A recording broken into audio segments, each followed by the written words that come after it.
Salut les cuistots et j'espère que vous avez faim. Et aujourd'hui on se retrouve avec une recette qui est la base des repas de musculation, c'est le colin patate.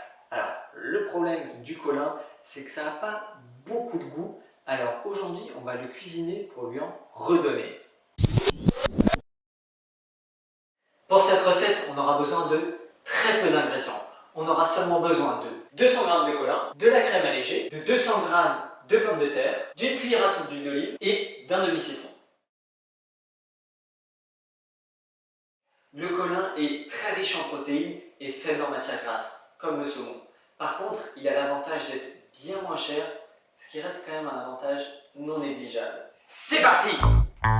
On va commencer par préparer la marinade du colin. C'est ce qui va lui donner du goût et mieux vaut commencer par là parce qu'il faudra le laisser pas mal de temps au frigo. On va placer les 200 g de colin dans un plat et presser le demi-citron dessus.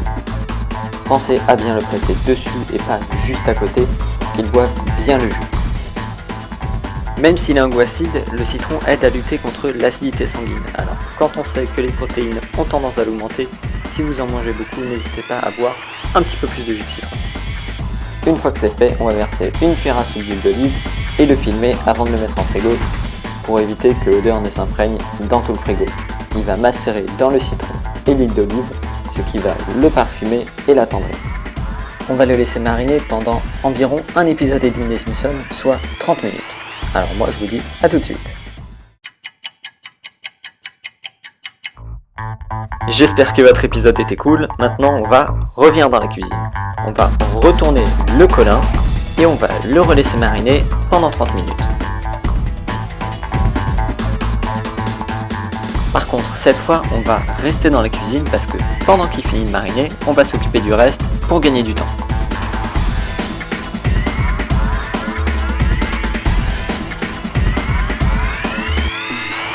On va éplucher nos pommes de terre, les découper en tranches pour qu'elles mettent moins de temps à cuire, ça sera aussi plus facile pour les broyer après, et les mettre à cuire dans une casserole d'eau portée à ébullition. Une fois qu'elles sont cuites, on va les égoutter puis les écraser avec une fourchette. Ensuite on va ajouter un petit peu de crème fraîche allégée et les écraser encore une fois pour faire une sorte de purée. Perso, je fais exprès de laisser quelques morceaux parce que je trouve ça vachement plus sympa quand je le mange. Faites attention de bien garder un œil sur votre chronomètre pour ne pas dépasser les 30 minutes de marinade. Le colin ne devrait plus tarder à être bon, donc on va le sortir du frigo, enlever le film plastique et il ne nous reste plus qu'à le mettre au four. On va le mettre à cuire au four à 185 degrés pendant 15 minutes. Bon, moi je vous dis à tout de suite, je vais regarder la fin de mon épisode.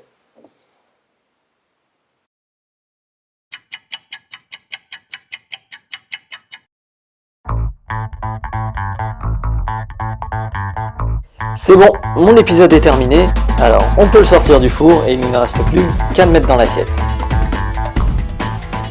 Pour que notre purée pomme de terre ait un peu plus de gueule, j'ai utilisé un emporte-pièce pour lui donner une forme ronde. Vous pouvez utiliser n'importe quel ramequin, ça fera parfaitement l'affaire et ça aura le même résultat. Il faudra juste que vous beurriez légèrement le ramequin, que vous rajoutiez vos pommes de terre que vous écrasez à l'intérieur. On attend quelques minutes et si tout se passe bien, votre purée aura la forme du ramequin. Et c'est bon, vous avez votre dîner avec un colin qui, pour changer, n'aura pas le goût de carton.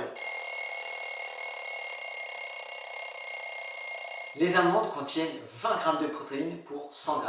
C'est 2 fois plus que dans le blanc d'œuf. Alors, n'hésitez pas en entrée à vous faire une petite salade avec un peu de roquette pour les fibres, quelques amandes qui vous apporteront des protéines et des oméga 3 et un petit filet d'huile d'olive pour le goût. Cette recette est super simple à préparer et change totalement le goût de votre poisson. C'est le plat idéal pour tous les sportifs. En plus, avec une compote en dessert et une petite salade en entrée, ça vous fera un repas complet. C'est tout pour moi, n'hésitez pas à liker la vidéo ou à vous abonner si elle vous a plu. Partagez-la sur le mur de vos amis qui en ont marre de manger du poisson sans goût. Mettez un petit commentaire juste en dessous de la vidéo si vous avez quelque chose à me dire, une suggestion, une idée de vidéo ou une question sur la recette. Ça fait toujours plaisir. C'était Max Cooking et maintenant à vous de tester!